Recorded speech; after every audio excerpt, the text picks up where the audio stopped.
బ్రహ్మశ్రీ శలాక రఘునాథ శర్మ గారి రామస్తుతి దధి భాండం పెరుగు కొండ.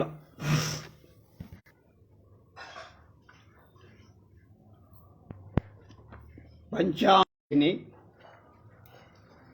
9వ 4వ విషయం ఏమిటంటే రామస్తుతి దధి భాండం. యుద్ధం అయిపోయిన తర్వాత దేవత గుండెలలో ఒక పెట్టున గుబులు. అటు ఉత్తరం నుండి యక్షల రాజు కుబేరుడు, ఇటు దక్షిణం నుండి ధర్మరాజు, అటు తూర్పు నుండి సహస్రాక్షుడై, ధర్మరాజు అంటే యమధర్ముడు, అటు తూర్పు నుండి సహస్రాక్షుడైన మహేంద్రుడు, వీళ్ళంతా దిక్పాలకు. పశ్చిమ దిక్క నుండి జలాధిపతి అయిన వరుణుడు భూలోకంలో లంకలోని ఒక్క దూకన వచ్చి పడ్డాడు. పైన కైలాసం నుండి ముక్కంటి వృషధ్వజుడు అయిన మహాదేవుడు కూడా ఆందోళనతో అక్కడ కాలు నిలవక ఇక్కడికి వచ్చేశాడు. పైన 7వ లోకంలో క్షణం తీరిక లేకుండా చిత్ర విచిత్ర విన్యాసాలు సృష్టించే పెద్ద తాత బ్రహ్మయ్య కూడా ఏదో చిడిముడిపాటుతో వేదనాదాలను బిగ్గరగా వెలువరిస్తూ లంకా నగరంలోకి ఊడిపడ్డాడు. వెంట ఉరుకులు పరుగులుగా వచ్చి అందరి హృదయాల్లో మహా తీవ్రమైన ఆందోళన. జగన్మాత నిప్పులలో దూకుతోంది. జగన్నాథుడు తనకేం పట్టనట్టు చోద్యం చూస్తున్నాడు. వాళ్ళిద్దరూ అలా ఉంటే తమ గతేమిటి? తమ కోసం ఆ అమ్మను అయ్యను తలపు వాడని దశలోకి తెచ్చుకోవాలి. అదే జరిగితే జగత్తులకు ప్రమోదం, జరగకపోతే మహాప్రమాదం. ఆ స్వామి ఎప్పుడు ఏం చేస్తాడో ఎవ్వరి ఊహకు అందం. ఆమె కోసం గుండెలు తల్లడిల్లిపోయేలా ఏడ్చి సముద్రానికి వారధి కట్టి శత్రుస్థానంలో గుండె దిటవుతో కాలు మోపి అడ్డు వచ్చిన వారందరినీ అంతకుడి దగ్గరికి, యముడి దగ్గరికి 10 తలల చిత్రమైన పురుగును చంపడం దగ్గరికి వచ్చేసరికి ఏదో గుంజాటం, ఏదో చింత, ఏదో ఆందోళనతో నిస్తబ్దుడైపోతే మహాత్ముడు భగవానుడు అగస్త్యుల వారి అనుగ్రహం ఎలాగో ఆయన చేతనే అతన్ని చంపించుకున్నారు. ఆ దిక్పాలకులు అమ్మయ్య అని ఊపిరి పీల్చుకుందామని అటు తిరిగారో లేదు, అమ్మ అగ్నిలో పడిపోదు, అయ్య కొయ్యైపోయారు. 14 లోకాలు ఒక్క క్షణంలో బూడిదైపోవా? ఆ భావన పొటమరించేసరికి ఎవ్వరికీ కాలు చెయ్యి ఆడల. ఎలాగూ మేఘాల మీద అక్కడికి చేరుకోగలిగా. ఎవరికి కొంతసేపు నోటంబడి మాటే రావటం లేదు. గొప్ప గొప్ప ఆభరణాలతో కాంతి వలయాలు సృష్టిస్తున్న 2 చేతులను పైకెత్తి నిలబడ్డారు. మహానాయకుడు దిగులు ముఖంతో దీనంగా అంజలి ఘటించి నిలబడి ఉన్నారు. వాళ్ళంతా కంఠంతో ఇలా ఆక్రోశించారు, మహానుభావ, తమరెవరో తమకు తెలుసా? మీరు ఈ సర్వలోకాలకు లోకాలను రూపొందించినవ, జ్ఞాన సంపన్నులలో సర్వప్రథములు, ఎక్కడ ఎప్పుడు ఎందుకు ఎలా ఉండాలో తెలిసిన విభువులు, ప్రభువులు. అట్లాంటి మీరు మా తల్లి జానకి మాత హవ్వ నిప్పులలో దూకుతుంటే ఎందుకు పట్టించుకో? తమరు అయోధ్యలో దశరథ మహారాజు పుత్రరత్నంగా అవతరించిన వ్యక్తిగా మాత్రమే మాకు తెలిసిన విషయం అనుకుంటున్నారు. కాదు స్వామి, కానే కాదు. దేవగణాలన్నిటికీ శ్రేష్ఠులైన మహాస్వాములు మీరు. మేము మా స్వార్థం కోసం మిమ్మల్ని మానవులుగా దిగిరావయ్యా అని ప్రార్థిస్తే కరుణావరుణాలయులై వచ్చిన మాట నిజమే. కానీ అదే మా సహజ స్థితి అనుకుంటున్నారా? అది మాత్రం మా కొంపలు ముంచే భావం. తమ అసలు సంగతి ఏమిటో మాకు పూర్తిగా తెలియదు, కానీ తెలిసినంత వరకు చెప్పుకుంటాం, విన్నవిస్తాం, వినండి. తాము మొదటి కల్పంలో ఋతధాముడనే వ్యవహారం గల వసు, ఋతం అంటే సర్వకాలాలకు సంబంధించిన సత్యం, సత్యం అంటే కొంతకాలం ఉండేది, ఋతం అంటే ఎల్లకాలం ఉండేది. సత్యం పైకి నోటితో చెప్పేది, ఋతం ఆంతరంగంగా పాటించేదని పెద్దలంటారు. అది మీ విధానం. దేశ కాలాలకు సంబంధించిన సరిహద్దులు ఎల్లలకు లోబడని అనంతమైన చైతన్యం ఆ ఋతం అంటే. అందువల్లనే మేము మీ తత్వాన్ని వసువుగా భావిస్తున్నాం. వసువు అంటే బంగారం అనే అర్థం. ఉండటమే లక్షణమైంది వసు. వసువు అంటే ఉండటమే, అంటే ఉనికి కలిగిందే వసువు. తక్కిన మా బోంట్లలాగా మీకు పుట్టడం, ఉండటం, పోవటం అనే 3 దశలు లేవు. మేము అవి బాధలు పడతాం. ఇవి ఉన్నవాళ్లను త్రిదశలు అంటారు కదా. మీది ఒకే దశ, అదే వసుత్వం. పూర్వం అంటే సనాతనం అని కదా మేము ఏర్పరచుకున్న పరిభాష. కాబట్టి ఆ విధంగా మీరు సనాతనులైన వసుదేవులైన ఋతధాములు. ఇంకా మీకు క్రీడాప్రాయమైన ఒక వినోదం ఉంది. అదే 3 లోకాలను సృష్టిస్తూ ఉండడం. ఆ పనికి మీరు ఆదికర్త. అందులో మిమ్మల్ని ఆ ఉద్యోగంలో నియమించిన వాళ్ళెవరూ లేరు, అది మాకు తెలుసు. అందువల్ల మీరు స్వయం ప్రభువు. మీరెవరి చేత అభిషేకం చేసుకున్నవాడు కాదు, అభిషిక్తులు కాదు. అది అయితే ఏర్పాటు చేసి మీ కర్మ మీరు అనుభవించండి అనకుండా వాళ్ళని రక్షించే బాధ్యత కూడా మీరే తీసుకున్నారు.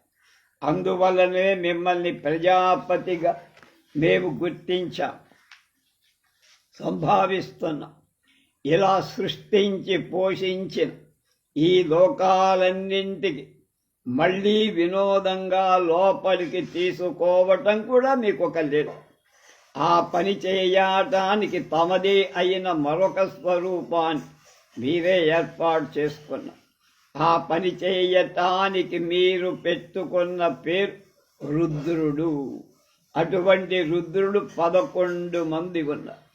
1 అజుడు, 2 ఏకపాదుడు, 3 అహిర్బుద్ధినుడు, 4 త్వస్త, 5 రుద్రుడు, 6 హరుడు, 7 శంభుడు, 8 త్రయంబకుడు, 9 అపరాజితుడు, 10 ఈశానుడు, 11 త్రిభువనుడు.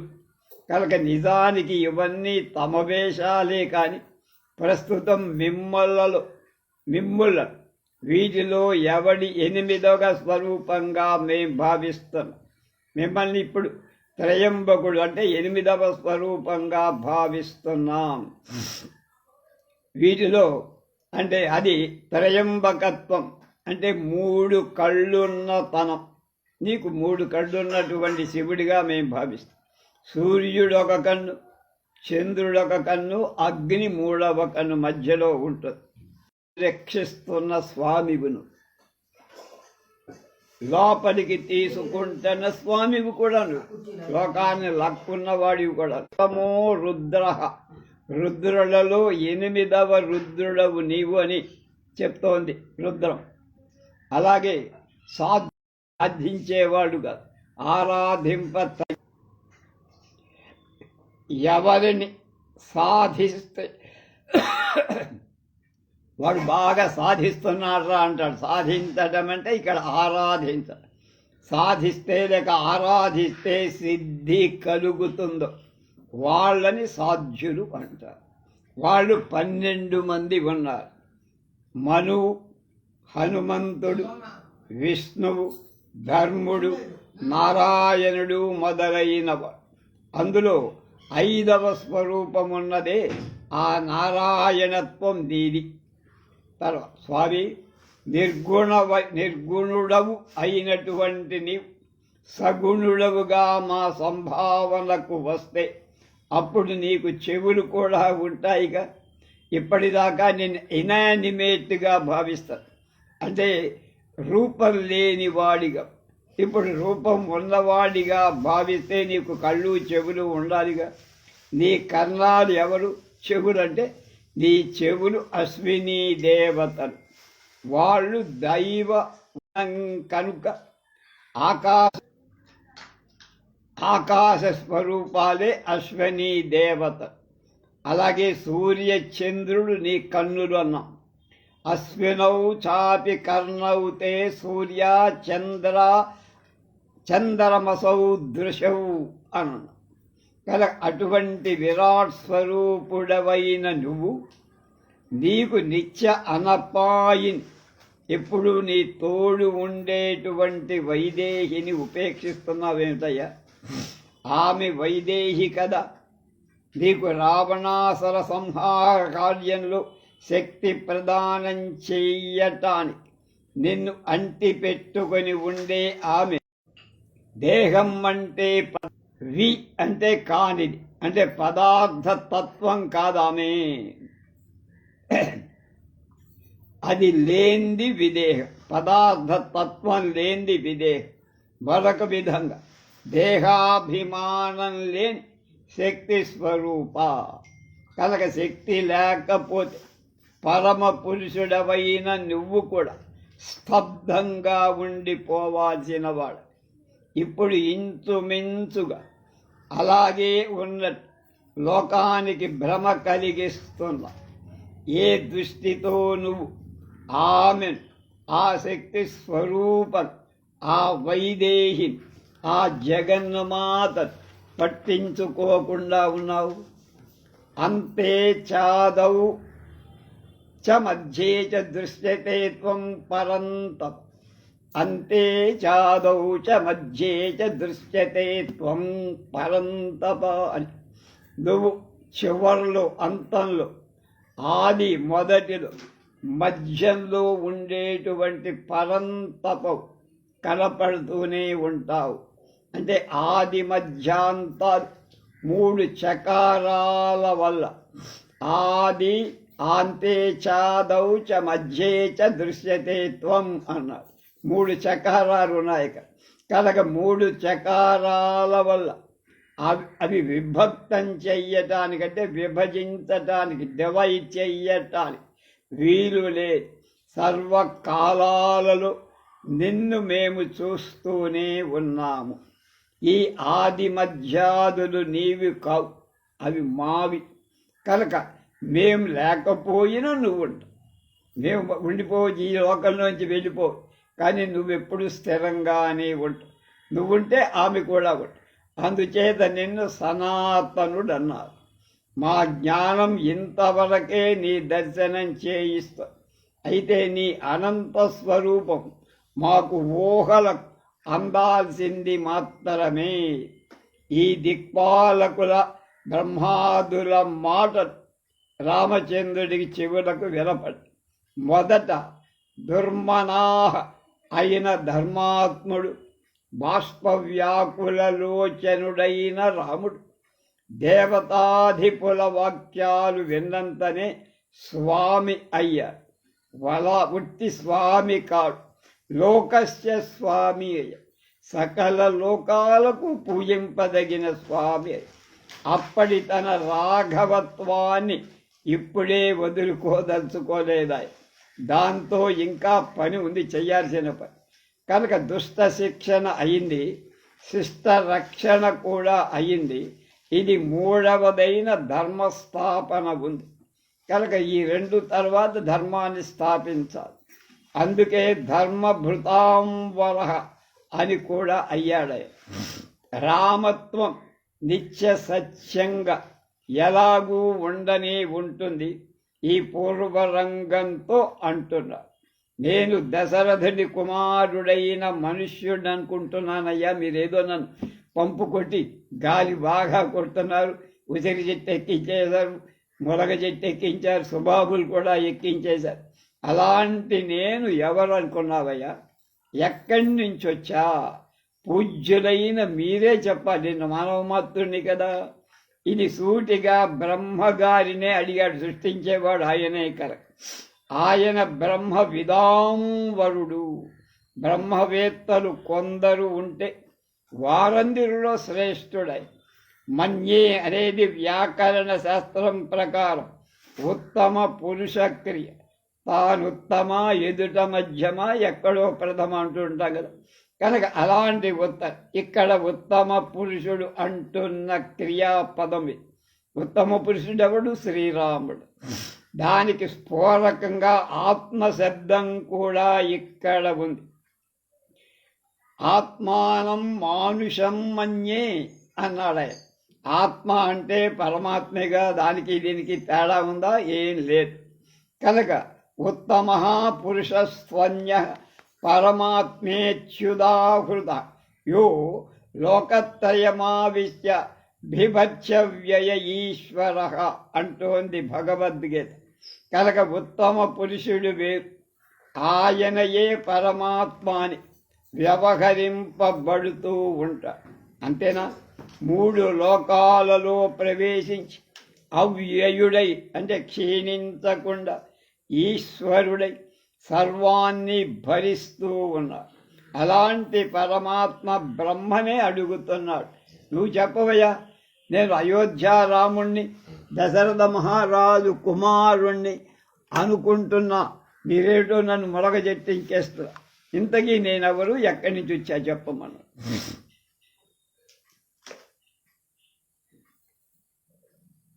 ఇది బ్రహ్మదేవుడికి ఒక పరీక్ష లాంటిది. ఎందుకు ఆయనే చెప్పాలి, ఆయనే సృష్టికర్త కనుక.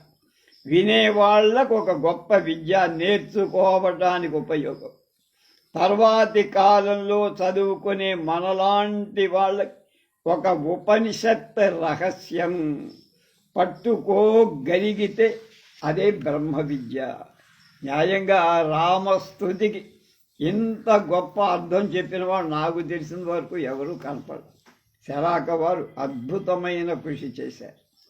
బ్రహ్మగారు అన్నాడు, శృణుమే వాక్యం అంటూ మొదలుపెట్టి, నేను చెప్పే మాట వినవయ్యా స్వామి అన్నాడు. ఇదంతా ధ్వని రహస్యాలతో కూడి గంభీర వాక్. శృణు అంటే మామూలుగా వినటం వేరు, లిజన్ అని 2 అర్థాలు. హియర్ అంటారంటే విను, లిజన్ అంటే జాగ్రత్తగా మనస్సు కూడా దృష్టిలో పెట్టుకొని మనస్సుతో విను అనర్థం. చెవులతో కాదు, మనస్సుతో కూడా వింటే దాని పరమార్థం ఏమిటో నీకు అర్థమవు. ఇంగ్లీష్లో ఆ తేడా ఉంది, ఇక్కడ కూడా శృణు అంటే అదే. అతి జాగ్రత్తగా గమనించు, విను అని శ్రోతను హెచ్చరించాడు. ఎవరి శ్రోత? రాముడే. ఇక్కడ ప్రధానంగా శ్రోత మానవుడు. మన కోసం చెప్పాడు ఆయన, వాళ్ళ కోసం కాదు. నే 4 భుజాల నుండి వేదాలను వెలువరించిన చతుర్ముఖుడైన నా నుండి అని దాని అర్థం. వాక్యం అలాంటి వాక్యం కాదు, సత్యమైన వాక్యం. సత్యం అంటే త్రికాలా బాధ్యమైంది. అది సత్య స్వరూపాన్ని చెబుతుంది. వాక్యం అంటే రసవృత్తి కలది అనే అభిజ్ఞున మాట వల్ల ఇది రసవృత్తితో, రసమంటే పరమాత్మే కనుక రసాత్మకమైన ప్రకటన అర్థం. రసో వై సహా అని పరమాత్మను అంటాం కనుక ఇది రసాత్మకమైన వాక్యం. అంటే పరమాత్మకు చెందిన వాక్యం, మామూలు మాట కాదు. అంత లోతుగా వివేచన చేశారు ప్రాచార్య శలాక రఘునాథ శర్మగా. బ్రహ్మదేవుల రెండవ అనుమానానికి తావు లేకుండా నిర్ద్వంద్వంగా ఇలా అన్నారు. ఏమని? తమరు నారాయణులయ్యా, దేవులు, శ్రీమంతులు, చక్రాయుధులు, ప్రభువులు, ఒంటి కొమ్ము వరాహమూర్తులు, ఒక కొమ్ముతోనే భూదేవిని పైకి లేపేసిన వాళ్ళు, అలాగే వెనక ఉన్న ముందు ఉండబోయే శత్రువులను గెలిచేవాళ్ళు, అక్షరం బ్రహ్మం సత్యం, ఇవి మీ స్వరూపాలే. అక్షరమన్నా నువ్వే, నశింపనిది. బ్రహ్మమైనా నువ్వే, సత్యం త్రికాల బాధితమైన సత్యమైన నువ్వే. కనుక ఆది మధ్యాంతాలలో ఉండేది మీరే. అంతా లయమైపోతుంది, అంతా సృష్టింపబడుతుంది, అంతా పోయిన చివరికి ఉండేది నువ్వే. కనుక లోకానికి నువ్వు పరమ ధర్మం, విశ్వక్సేనుడివి, 4 భుజాలున్నవాడవి, శాంగ్యం ఆయుధంగా ధనువుగా కలిగినవాడు, హృషీకేశుడి ఇంద్రియాల మీద నియంత్రణ కలిగినవాడు. హృషికేశ్ ఉంది కదా మనకి ఉత్తర భారతంలో, అక్కడ గంగ ఆకాశంలో అంటే పర్వతాల మీద ప్రవహిస్తుంది, తర్వాత కిందకు వచ్చేటప్పటికి భూమి మీదకు వస్తుంది. భవాన్, ఇప్పుడు ఒక్కొక్క దానికి ఒక్కొక్క మాటకి అర్థాలు చెప్పు. భవాన్ తమరు, నారాయణ నారాయణ్ అంటే నర సముదాయం, నారం దానికి ఆయనమైన వాడు, నిలయమైన వాడు. ఆపో నారాయ ఇది ప్రోక్త. నారా అంటే నీరు, నారా అంటే జ్ఞానం, నారా అంటే నీటిలో ఎప్పుడు ఉండేవాడు, లేక జ్ఞానంలో ఉండేవాడివి, జ్ఞానమూర్తివి. కనుక వాడికి అయనమైన వాడు నారాయణ అంటే దాని గమ్యమైన వాడు. అవయేవ సద్దాజౌ అనే వాక్యాన్ని అనుసరించి ఆది సృష్టి గతి గమనం అయిన వాడు నారాయణ. సృష్టి మొదలుకి గమ్యమైన వాడు. అలాంటి వాడు నరసూనువులు అంటే నరులను పుట్టించే, కనుక నరులను పుట్టించేవాడివి నువ్వు నారాయణ. జ్ఞానాన్ని ఇచ్చేటువంటి వాడు. నారదుడు అంటే కూడా జ్ఞానాన్ని ఇచ్చేవాడు. నార అంటే జ్ఞానం అక్కడ. దేవహ దేవుడవు, క్రీడించడం, విజిగీష మోదం, మదం, స్వప్నం, కాంతి, గతి అనే అర్థాలతో విరాజిల్లే స్వామివయ్య. దేవుడంటే కాంతి అన్నారు, లైట్. శ్రీమాన్ అంటే శ్రీ అంటే లక్ష్మి, ఆమెతో నిత్యం ఉండేవాడు. శ్రీ శబ్దానికి ఉన్న అర్థాలన్నీ పుష్కలంగా కలవాడు శ్రీమంతుడు. శ్రీ అంటే లక్ష్మీదేవిని కలిగి ఉన్నవాడే కదా, సకల సంపదలకు నిలయమైన వాడు. అలాగే చక్రాయుధ, సుదర్శనం అనే చక్రం ఆయుధంగా కలవాడు. చక్రం కాలచక్రానికి గుర్తు, సంకేతం, సింబల్. ఏదో చక్రం పట్టుకుని తిప్పుతాడు, విసురుతాడు కదా. కాలచక్రాన్ని నియమించేవాడు, నడిపించేవాడు ఆయన. దీన్ని బట్టి కాలాత్మకం పరమేశ్వరు, కాల రూపంలో ఉన్న పరమేశ్వరుడివి నువ్వే.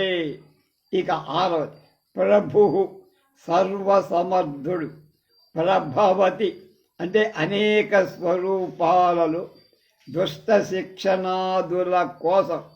ప్రభవించటం అంటే పుట్టడం, జన్మించడం, అవతరించేవాడు. మనం పుడితే జన్మించాం, పుట్టాడు.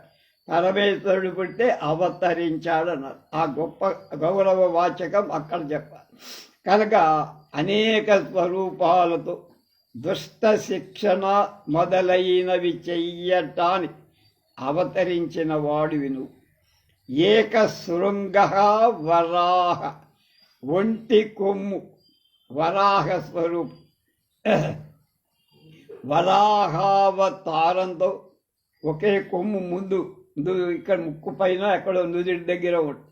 దాంతో సోమకాసురుణ్ణి సంహరించి సముద్రంలో ఉన్న భూమిని పైకెత్తినవాడు, భూదేవిని ఉద్ధరించిన వరాహమూర్తి ఆది వరాహ స్వామిడు. తర్వాత 8 భూత భవ్య సపత్తన జిత్ అన్నారు. అంటే ఒకప్పటి భూతం అంటే పూర్వకాలం, ఒకప్పటి భవ్య అంటే ఇప్పటి వర్తమాన కాలం, అలాగే సపత్నజిత్ శత్రువులను సంహరించిన పూర్వకాలంలో సంహరించావు, ఇప్పుడు వర్తమాన కాలంలో కూడా సంహరించేవాడు. సాధారణంగా భగవంతుడి శత్రువులంటే భగవద్భావాన్ని ఒప్పుకోని వాడు, అంతే తప్ప మనుషుల మీద ఆయనకి ఎప్పుడు ద్వేషం కానీ కోపం కానీ ఉండదు. అలాంటి వాళ్ళ వల్ల లోకానికి ప్రమాదం ఉంటుంది కనుక వాళ్ళని అణచిపెట్టాల్సింది తప్పదు. అలా అణచిపెట్టకపోవడం మూలంగానే 5 ఏళ్ళు పెచ్చగా రెచ్చిపోయి దేశాన్ని ఏ స్థితిలో తెచ్చాడే ఒక మహానుభావుడు మనందరికీ తెలుసు. అలా అణిచివేయటం భగవంతుని యొక్క లక్షణం, చేయాల్సిన విధి కార్యం. తర్వాత 9 అక్షరం, క్షరశీలం లేనివాడు. క్షరం అంటే నాశనం, అక్షరం అంటే నాశనం లేని అని అర్థం. నిత్యుడు అని ఎల్లప్పుడూ ఉండేవాడు. ఓమిత్యేకాక్షరం బ్రహ్మ అని గీతావాక్యాన్ని అనుసరించి ఆయన ప్రణవ స్వరూపుడు, ఓంకార స్వరూపుడు అని అర్థం. బ్రహ్మ అంటే ఊహలకు అందని మహాస్వరూపంతో విరాజిల్లేవాడు. బ్రహ్మము అంటే వేద స్వరూపుడని కూడా అర్థమన్నారు. కాబట్టి వేద విద్య స్వరూపుడవైన వాడివి నువ్వయ్యాము. నువ్వేదో మామూలుగా పంచకట్టుకొని దశరథుడి కొడుకు అనుకుంటున్నావేమో, కాదు. కోదండం పట్టుకున్న వాడివి కాదు నువ్వు. బ్రహ్మ అనేది పుంలింగం అయితే చతుర్ముఖుడు, ఋత్విక్కు, విప్రుడు అని అర్థం. బ్రహ్మం అని నపుంసకలింగమైతే తత్వానికి, తపస్సు, యోగానికి, వేదానికి అది సింబల్ కింద. మళ్ళా ఒక్కసారి, బ్రహ్మ అనేది పుంలింగం అంటే మగాడుగా అనకు చెప్పితే ఆయన చతుర్ముఖుడు, 4 ముఖాలు కలవాడు. ఋత్విక్కు మనకి యజ్ఞయాగాదులు చేసేవాడు, పెళ్లి పేరంటాలు చేయించే పురోహితుడిని కూడా బ్రహ్మగారని వింటాం. బ్రాహ్మడు వచ్చాడంటాం, బ్రహ్మగారు వచ్చారంటాం. అది మనం సంభావించాల్సిన గౌరవ విధానం అది. అలాగే ఋత్విక్కు అంటే అది. విప్రుడు అంటే అన్నీ తెలిసినవాడు, జ్ఞాన సంపన్నుడు. బ్రాహ్మణ కులంలో పుట్టడం కాదు, అన్నీ తెలిసినవాడు, జ్ఞాన సంపన్నుడైతేనే వాడు విప్రుడు. కనుక అదే బ్రహ్మం అనేది నపుంసకలింగం, అది పుంలింగంగా ఉంటుంది. నపుంసకలింగమైతే తత్వం అనే అర్థం ఉంది. తపస్సు ఇది నపుంసకలింగం. యోగం అని, వేదం అని కూడా అర్థం కాబట్టి కనుక ఎన్ని అర్థాలు ఉన్నాయి బ్రహ్మలు. చతుర్ముఖ బ్రహ్మ అని, యజ్ఞయాగాదులు చేయించే, శుభకార్యాలు చేయించే ఋత్విక్ అని, జ్ఞాన సంపన్నుడైన విప్రుడని, అలాగే తత్వమని, తపస్సని, యోగమని, వేదమని ఎన్ని అర్థాలు బ్రహ్మ మాటలో ఉన్నాయి. కనుక ప్రకృతంలో ఉన్నది నపుంసకమైన శబ్ద బ్రహ్మమే, శబ్దమే అది. కనుక ఇప్పుడు చెప్పిందంతా ఇలా దేని గురించి? తత్వ, తపస్సు, యోగ, వేదాన్ని చెప్పేటువంటి మామూలు 4 ముఖాల బ్రహ్మ కాదు ఇక్కడ చెప్పింది, రాముని గురించి. అలాగే సత్యం అన్న 3 కాలాలలో అంటే భూత భవిష్యత్తు వర్తమాన కాలాలు ఏకరూపంగా ఉండే తత్, మార్పు చెందనిది ఏదైతే ఉందో అది తత్. ఉండటమే శీలమైన తత్. సత్వం అంటే, సత్యం అంటే ఎప్పుడూ ఉండటం అనేది ఒక లక్షణంగా, శీలం అంటే లక్షణంగా కలదే సత్యం. కనుక సత్యానికి రూపుమాయటం అనేది ఉండదు. అలాగే మధ్యేచ అంతేచ, మధ్యలో, అంతం అంటే చివరలు. దాన్ని మామూలుగా మనం కాయినేజ్ వర్డ్ ఆది మధ్యాంతాలలో ఆదిలో ఏ రూపంలో ఉంటావో అంతంలో కూడా అదే రూపంలో ఉంటావు. నీకు ముసలితనం, జబ్బు, రోగాలు రానిటువంటి రూపం నీది. 13 లోకానాం త్వం పరో ధర్మ, లోకాలకు నువ్వు పరమధర్మస్వరూపుడివి. పరమధర్మం అంటే పరమాత్మ. విశ్వక్సేన విశ్వక్ సమంతతః వ్యాప్త సేన యస్య సహ అని దానికి వ్యుత్పత్తర్థం చెప్పారు. విశ్వక్ సమంతతః వ్యాప్త సేన యస్య సహ, అన్ని వైపుల వ్యాపించి ఉన్న సైన్యం, సేన కలవ. సేన అంటే ఈనుడుతో కలిసి ఉండేదన. ఈనుడు అంటే ప్రభు కనుక సర్వలోకాల ప్రభువైన పరమాత్మ సేన, సైన్యం జగత్తంతా కూడా వ్యాపించి ఉంటుంది. ఆయన సైన్యం ఇక్కడుందా, అక్కడుంది, లేదు, ఎక్కడ పడితే అక్కడే. అధర్మాదులను అణచివేయటం దాని ముఖ్య ధర్మం. సూర్యదేవుడి కిరణాలకు, ఈనుడు అంటే సూర్యదేవుడి కిరణాల పరమాత్మ సైన్యం కూడా విశ్వమంతా వ్యాపించి ఉంటుంది. అటువంటి వాడైన విశ్వక్సేనుడు అయ్యా నువ్వు ఏదో ఆషామాషి సీతాభర్త కాదు అని అన్నాడు. అలాగే చతుర్భుజ, 4 భుజాలు ఉన్నాయి నీకు. విష్ణువుకు అష్టబాహు, విష్ణుమూర్తికి ఉంటే ఆయన బొమ్మ గీయాలంటే 8 బాహువులు చూపించి సహస్ర బాహువని కూడా అంటారు కదా. అలా భుజం ఒక కర్మ ఇంద్రియం, పని చెయ్యటానికి ఉపయోగపడి. శ్రీ మహావిష్ణు ఏకకాలంలో అంటే ఒకే కాలంలో సర్వకార్యకరణ సామర్థ్యం కల, ఎన్ని పనులైనా నిర్వర్తించగలిగే సామర్థ్యం కలవ. శంఖ చక్ర గద పద్మం అనేవి 4 చేతులలో ధరిస్తాడు. ఎవరు? ఇక్కడ మనకి చతుర్భుజుడు కనుక శంఖం అనేటువంటి శబ్ద ప్రపంచాన్ని, చక్రం తిరుగుతూ ఉంటుంది. కాలం ఎలాగైతే నాన్ స్టాప్గా తిరుగుతుందో చక్రం కాలానికి, గద దుష్ట శిక్షణ, పద్మం హృదయ పద్మానికి సంకేతాలు, సింబల్స్ అంటవి. ఇవి సింబల్స్. మళ్ళా శంఖం అనేది శంఖంలోంచి శబ్దం వస్తుంది కనుక శబ్ద ప్రపంచానికి అది సంకేతం. చక్రం కాలానికి సంకేతం. గద దాంతో నెత్తి మీద మోది దుష్టుని శిక్షిస్తారు కనుక దుష్ట శిక్షణకు సంకేతం. పద్మం హృదయ పద్మాని, హృదయం పద్మంలాగా ఉంటుంది. హృదయ కోశం అంటారు, హృదయ పద్మం అంటారు. ఆ హృదయ పద్మానికి ఇవన్నీ సంకేతం.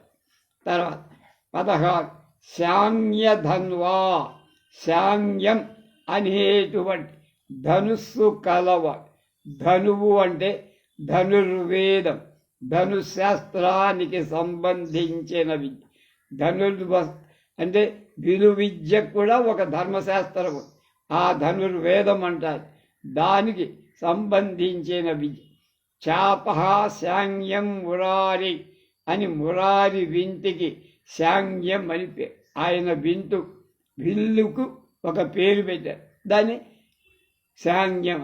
రాముడి విల్లు కోదండం, అట్లాగన్నా. హృషీకేశ, హృషీకాలు అంటే హృషీకాలకు ఈశుడు ప్రభు. హృషీకాలంటే ఇంద్రియాలపై పరిపూర్ణమైన అధికారం ఉన్నవాడు దేవుడు, లేనివాడు జీవుడు మనం. అది కనుక ఉన్నవాడు ముక్తుడు, లేనివాడు బద్ధుడు. మనమంతా బద్ధులం, ఆయన ముక్తుడు అన్నది. పురుషుడు అంటే పురం అంటే దేహం, ఆ దేహంలో ఉండేవాడు పురుషుడు. సర్వజీవుల దేహమనే పురంలో పట్టణంలో ఉండేవాడు పురుషుడు. ఆ పురుషుడు అంటే పరమాత్మ కింద దగ్గర, అందులో ఉండే జీవుడు మనం, పురుషోత్తమ. అలాంటి వాళ్ళలో ఉత్తముడు. పురుషోత్తముడు అంటే ఉత్తమ పురుషుడు పరమాత్మ. ఉత్తమ పురుషస్య అని గీత చెప్తోంది కదా, అట్లా. అజిత నా విద్యతే జిత యస్య అని వ్యుత్పత్తర్థం చెప్పారు. అంటే విద్య చేత జితుడు కానివాడు, ఓడింపబడనివాడు, ఎవరి చేత నీకు ఓటమి ఉండదు. ఆయన్ను గెలిచిన వాడు ప్రపంచంలో ఉండడు, లేడు. సృష్టిలో ప్రతి వ్యక్తి ఎప్పుడు ఒకప్పుడు ఎవడికో ఒకడికి ఓడిపోవాలి, కానీ భగవంతుణ్ణి ఓడించేవాడు సృష్టిలో ఉండడు అని ఇక్కడ భావం. దీనివల్ల ఆయన యొక్క సర్వ ఉత్తమత్వం మనకి అర్థమవుతోంది. ఖడ్గాన్ని ధరించిన శ్రీ మహావిష్ణువు యొక్క ఖడ్గం నందకం. ఆయనే అన్నమాచార్యుడిగా వచ్చాడనుకున్నాం కదా. నందకం అంటే అందరికీ నందనం, ఆనందం కలిగించే మహావిష్ణువు ఖడ్గానికి బలైన వాళ్ళు కూడా మోక్షాన్ని పొందుతారు, అక్కడ ఆనంద స్వరూపులై వెలుగుతూ ఉంటారు. కనుక నందకం అనే సార్థకం, అందరికీ ఆనందాన్ని కలిగించే. ఆయనను సేవించిన వాళ్ళకి ఆనందం, ఆయన్ని ద్వేషించి ఆయన చేత చంపబడ్డ వాళ్ళకు కూడా ఆనందం. విష్ణువు అంటే వ్యాప్తి కలవ, సర్వవ్యాపకుడు, సర్వాన్ని వ్యాపింపచేసేవాడు కూడా. కృష్ణ, కృష్ణం అంటే నీలవర్ణం, నలుపంటాం మరో. నీలవర్ణం అనేది ఆకాశం నీలంగా ఉంటుంది, సముద్రం నీలంగా ఉంటుంది. కనుక ఈ రెండు రంగులు ఏమిటి? రెండు ఒకటి, అనంతత్వానికి గుర్తు. అంటే ఇన్ఫినిటీకి అన్నమాట. అంటే ఆకాశంలో సముద్రంలో అనంత స్థితిలో అలరారేవాడు కృష్ణుడు. ద్వాపర యుగంలో వాసుదేవుడి కొడుకు కాకముందు ఆయనకు కృష్ణనామం కూడా, అంతకు ముందు కూడా, అంటే వసుదేవుడి కొడుకుగా పుట్టడానికి ముందు కూడా ఆయన కృష్ణుడనే పేరుందట. ఇది కొత్తగా నాకు తెలిసింది శలాకవారు.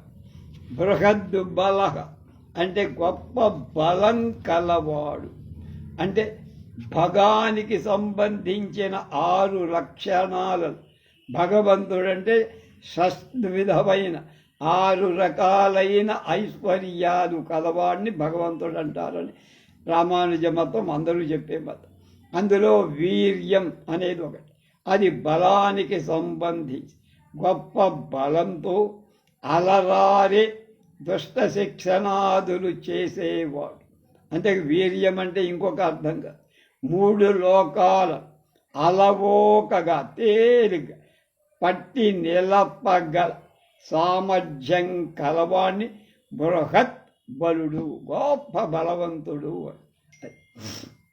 సేనాని ఇంకొక మాట, అంటే సేనలు నడిపేవాడు.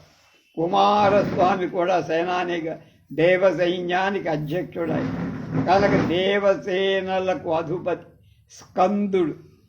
కనుక దేవేంద్ర పదవి పొందాలంటే సర్వయోగ్యతలు ఉండి సేనాపతిత్వానికి నాకు చాలని దేవతలకు విజయం సాధించి పెట్టిన దివ్య లక్షణాలు కలవాడు. ఏమయ్యా నీకు కావలసిన పదం ఇస్తామంటే, నాకు మీ పదవులు అక్కర్లేదురా బాబు, నేను దేవ సైన్యాధ్యక్షుడిగా ఎప్పుడూ ఉండేట్టుగా నాకు చాలు, ఇంకేం అక్కర్లేదు, మీకు ఎప్పుడు ఉపయోగపడాలంటే అప్పుడు నేను సిద్ధంగా అన్నట్టు ఆయనది. శ్రీరామచంద్రుడు కోట్ల కొలది కోతి మూకల తన చెప్పు చేతల్లో ఉంచుకొని మహారాక్షస వధాన్ని దేవ కార్యంగా సాధించిన మహాత్ముడు. అందువల్లే బ్రహ్మ ఆయనను సేనానిగా ఇక్కడ అభివర్ణించారు. అంటే కవి సైన్యానికి, వృక్ష అంటే ఎలుగుబంటి సైన్యానికి కూడా ఈయనే నాయకుడు, పేరుకు నాయకుడు సుగ్రీవుడైన. గ్రామణి అంటే శ్రేష్ఠుడు, గ్రామాలను తన వశంతంలో ఉంచుకునేవాడు. మనకి పూర్వం రామారావు వచ్చినప్పుడు లేదా చంద్రబాబు వచ్చినప్పుడు మన బస్సులకి ఈ ప్రైవేట్ ఆర్టీసీ బస్సులు అంటే తక్కువ దూరం ప్రయాణించే బస్సులకు గ్రామణి సర్వీసులని పేరుండేది. కనుక గ్రామం అంటే ఇంద్రియ సముదాయం అనే అర్థం కూడా ఉంది. ఈ అర్థాన్ని ఇక్కడ తీసుకోవాలి. ఇంద్రియాలను తన వశంలో ఉంచుకునేవాడు దేవుడు, ఉంచుకోలేనివాడు మానవుడు, ఇంద్రియాలకు వశమైపోయేవాడు జీవుడు. శ్రీరామచంద్రుడు అంటే అవతరించిన మహానుభావు. ఎప్పుడు ఏ ఇంద్రియానికి లోబడి ప్రవర్తించనివాడు. బంగారు లేడిని పట్టుకునే ప్రయత్నం కూడా ఇంద్రియ వికారాన్ని అదుపు పెట్టుకోవటంలో భాగమే. ఆ లేడిని చంపుదనచ్చు, దాచుకోవచ్చు, కానీ వాళ్ళ పనేం చేయలేదు. దీని గురించి చెప్పుకోవాల్సింది చాలా ఉంది తర్వాత.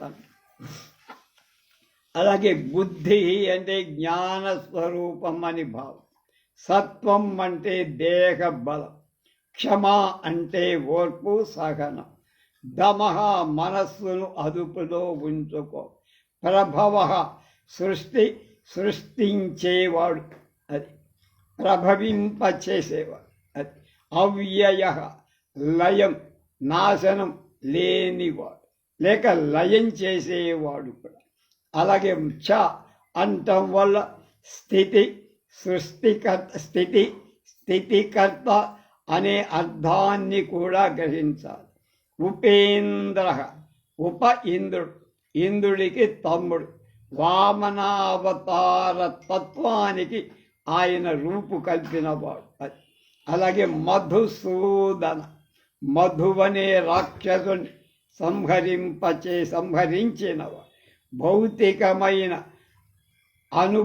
అనురాగాన్ని నశింపచేసేవాడు. ఈ మధు అనేది భౌతికమైన అనురాగం, దాన్ని నాశనం చేసేవాడు. అంటే మామూలు అర్థంతో మధు అనే రాక్షసుని చంపేవాడు. మామూలుగా అది లౌకిక అర్థం. విశిష్టార్థంగా చెప్పాలంటే భౌతికమైన మన అనురాగాన్ని, దాని మీద ఉండే అపేక్షను నాశనం చేసేవాడు. ఇంద్ర కర్మ, ఇంద్రుడి కర్మ కలవాడు. ఇంద్రుడు ఒక లోకపాలకు. నువ్వే ఉపలక్షణంగా తీసుకుంటే సర్వదిక్పాలక స్థానాలలో నువ్వే ప్రభు. వాణ్ణి నియమించింది కూడా నువ్వే కనుక అన్ని దిక్కులకు నువ్వే ప్రభువు. అది సిద్ధిస్తుంది. పద్మనాభ, పద్మం నాభియందు కలవ. ఏ పద్మం సృష్టికర్త అయిన నాకు అంటే బ్రహ్మగారి పుట్టుక స్థానము, ఆ పద్మాన్ని నువ్వు రాముడితో అంటున్నాడు బ్రహ్మ, నాభిలో నిక్షేపించుకున్న నీ అంతకు నువ్వే. కనుక దీని చేత మహావిష్ణువు సంబంధించిన అప్రమేయత్వం అంటే ఆయనకి చేతకాని పని అంటూ లేదు. ఏ కొలతలకు అందని స్థితి, ఆయన కొలవటానికి కొలబద్దలు లేవు. అది ప్రతీయమానమవుతుంది. ఇలా చెప్పి రణాంతకృత్, రణం అంటే యుద్ధం. రణంలో భాగస్వాములైన వాళ్ళనందరినీ అంతం చేసేవాడు, రణాన్ని పూర్తి చేసేవాడు, యుద్ధాన్ని సమాప్తి చెయ్యగలిగాడు. అందువల్లనే భారతంలో యుద్ధాన్ని విష్ణు యజ్ఞం అన్నారట. భారతంలో కురుక్షేత్రంలో జరిగిన యుద్ధాన్ని విష్ణు యజ్ఞం అనే పేరుతో పిలిచారు. ప్రధానంగా రామాయణ మహాభారత మహాయుద్ధాలన్నీ విష్ణు యజ్ఞాలే అని గొప్ప అర్థం చెప్పారు ప్రాచార్య శలాక రఘునాథ శర్మ గారు. శరణ్యం అంటే శరణు కోరటానికి అత్యంతమైన స్థానం కలవాడు. అందరూ నిన్నే శరణు కోరతారు. ఆ శరణ స్థానీయుడవు నువ్వు కనుక సర్వజీవులకు నువ్వే శరణం. ఇల్లు అని కూడా ఇల్లు అయిన వాడివి, కొంప అయినవాడు. శరణం అంటే రక్షిత, సర్వ ప్రాణులను రక్షించేవాడు. రాక్షసులను శిక్షించడంలో కూడా రక్షణలో ఒక శరణ్యము. శరణం అయిన వాడిని దివ్య శరణ్యం. ఇందాక శరణ్యం అంటే శరణు కోరటానికి అత్యంతమైన యోగ్య స్థానంగా ఉన్నవాడివి, సర్వజీవులకు శరణ్యమైన వాడివి నువ్వు అన్నారు. ఇంకొకటి శరణం అంటే రక్షించాల్సిన సర్వ ప్రాణులను రక్షించేవాడు. ఆ రక్షణలో రాక్షసులను శిక్షించటం కూడా ఒక భాగం అంటున్నారు. శరణ్యం శరణం అయిన వాడని దివ్యులైన మహర్షులు నిన్ను ప్రకటిస్తారయ్యా స్వామి. దివ్యులు మహర్షులు అన్నవాడిలో బహువచనం కూడా గమనించ. దర్శన సామర్థ్యం అత్యున్నతంగా ఉన్న చాలా గొప్ప ఋషులు ఒకళ్ళిద్దరు కాదు, అందరూ నిన్ను ఆ విధంగానే ప్రకటిస్తారని తాత్పర్యం. అంత ఉదాత్త స్థాయి చెందిన వాళ్ళే అలా గొప్పగా చెబుతారంటే తక్కిన వాళ్ళ సంగతి ఏం చెప్పాలి అక్కర్లా. వాళ్ళంతా శ్రీరామచంద్రుడు శరణు కోరి పొంది ప్రయోజనాన్ని అనుభవించిన వాళ్ళు కనుకనే ప్రాహు ప్రకర్షేణ అహహ అహుహు అని అందరికీ ప్రకర్షణం అంటే తెలియపరిచే విధంగా శంకర అనుమానాలు డౌట్లకి లేకుండా చోటు లేకుండా ప్రకటించేటువంటి వాడు. అలాగే సహస్ర శృంగ, ఇందాక ఒంటి కొమ్ముతో భూదేవిని రక్షించావు, ఇప్పుడు సహస్ర శృంగ, వేల కొలది కొమ్ములు ఉన్నాయి. శృంగం అంటే కొమ్మే కాదు, హింసించేది. భగవంతుడు కనుక సృష్టిలో ఉన్న దుష్ట లక్షణాలన్నిటినీ తన వేల కొలది కొమ్ములతో రూపుమాపేవాడు అని అర్థం ఇక్కడ. ఇది దుష్ట శిక్షణకు సంబంధించిన పనిలో ఒక భాగం. 2 కొండ కొమ్మును కూడా శృంగం అంట. కొండ యొక్క చివరి భాగాన్ని అది సంవిత్ అంటారే, అది శృంగం అంటారు. శిఖరం అనుకో, శిఖరాగ్ర సమావేశం అంటూ ఉంటారు మరి, సంవిత్ టాక్స్ అలా. అనంతమైన ఆకాశాన్ని చూపుతూ ఉండేది శృంగం. కాబట్టి ఇక్కడ శృంగ శబ్దానికి జ్ఞాన విద్యలనే అర్థాన్ని మనం చెప్పుకో. ఈ ఈ కొండ శిఖరం, పర్వత శిఖరం ఇవి కాదయ్యా, జ్ఞానం అనే అర్థం చెప్పుకుంటే బాగా సరిపోతుందని మనకి సలాక వారు చెప్తున్నారు. వేదాత్మ, వేదమే ఆత్మగా కలవాడు అంటే శబ్ద బ్రహ్మ స్వరూపుడివి నువ్వు.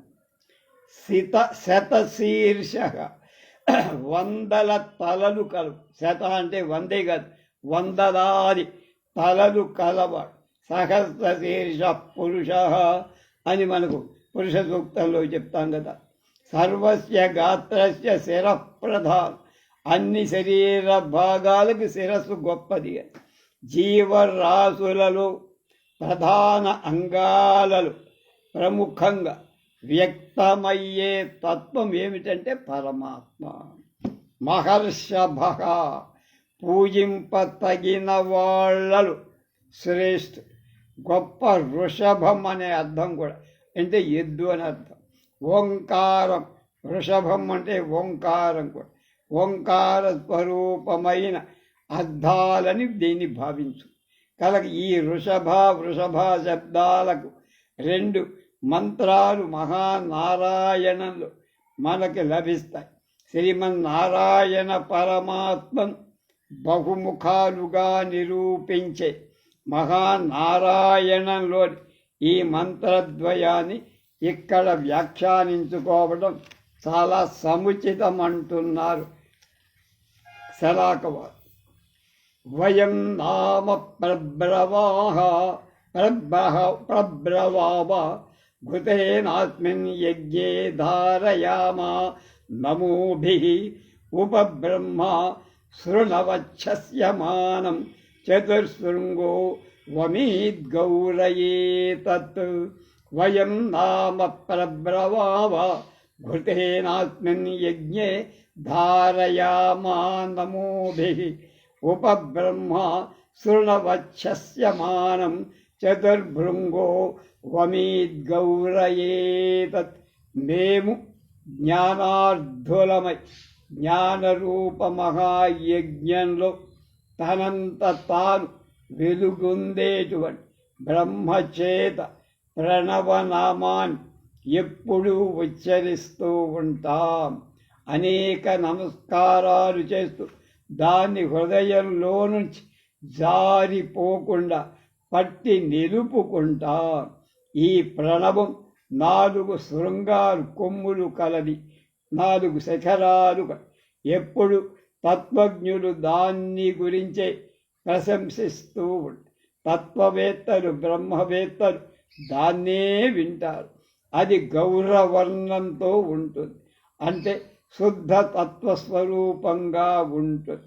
అటువంటి వృషభం ప్రణవం బ్రహ్మతత్వాన్ని సృష్టికి ముందు నుండి, అంటే సనాతనమైన బ్రహ్మతత్వాన్ని తెలుపుతూనే ఉంది. ఇది తత్వవేత్తలను ఆకర్షిస్తూ ఉంటుంది. దీన్ని బ్రహ్మవేత్తలు నిరంతరం కొనియాడుతూ ఉంటారు. తరువాతి మంత్రం ఈ వృషభ స్వరూపాన్ని మరింతగా హృదయంలోకి నిలిపోచిపోయేట్టుగా వ్యాఖ్యానిస్తారు, అభివర్ణిస్తారు. 4 శృంగాత్రయో అస్య పాదాద్వే శీర్షే 7 హస్తాసో అస్య త్రిధా బద్ధో వృషభో రోరవీతి మహోదేవో మత్స్యాగుం అవివేశ. 4 శృంగాత్రయో అస్య పాదా ద్వే శీర్షే 7 హస్తాసో అస్య త్రిధా బద్ధో వృషభో రోరవీతి మహాదేవో మత్స్యాగుం అవివేశ. ఆవివేశ మహానారాయణం 12వ అనువాకంలో ఇందాకటి 26వ శ్లోకం, ఇది 27వ మంత్రానికి శ్లోకాలుగా మంత్రం.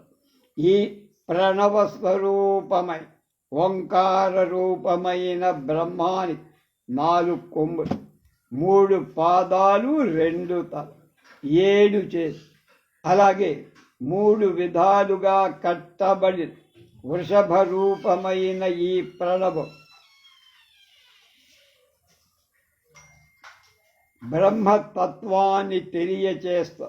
అలాంటి ప్రణవ స్వరూపుడైన పరమాత్మ మానవ దేహంలో ప్రవేశించాడు. ఈ ప్రణవ వృషభాని 4 కొమ్ములలాగా ప్రత్యేకంగా కనపడే అకార ఉకార మకార నాదాలు కూడా ఉన్నాయి. 3 పాదాలంటే పాదమంటే దేనితో ఒక గమ్యాన్ని చేరుకుంటారో అది. బ్రహ్మతత్వాన్ని తెలుసుకోవటానికి ద్వారాల వంటివ విశ్వడు, తైజసుడు, ప్రాజ్ఞుడు అనేవారు. వీరు పిండాండానికి సంబంధించి మరొక విధంగా విరాట్, హిరణ్యగర్భ, అవ్యాకృతుడు. వీరు బ్రహ్మాండానికి సంబంధించిన. వీళ్ళని క్షుణ్ణంగా తెలుసుకుంటే బ్రహ్మతత్వం ఏమిటో అర్థము. అలాగే 2 తలలు, చిత్ అచిత్ అనేవి 2 శక్తులే. ఈ వృషభానికి 2 తలలు. 7 హస్త భూమి మొదలు 7 లోకాలు. ఈ వృషభానికి 7 చేతులు. పరమాత్మ 7 లోకాలని చేతులతో సర్వ వ్యవహారం చేస్తూ ఉంటాడని ఆయన ఏకతత్వం. అకార ఉకార మకారాలు ఓం, విశ్వ తేజస ప్రాజ్ఞం దేహభావన, విరాట్ హిరణ్య గర్భ అవ్యాకత బ్రహ్మాండ భావన. అలాంటి మహర్షభం సర్వమనుష్య దేహాలలో ప్రవేశించి బ్రహ్మ శ్రీరామచంద్రుడితో నువ్వు అలాంటి మహా వృషభుడవి అని తనకు తెలిసిన విషయాన్ని నివేదించుకున్నాడు. ఇంకా చాలా ఉన్నాయి, రేపు తెలుసుకుందాం.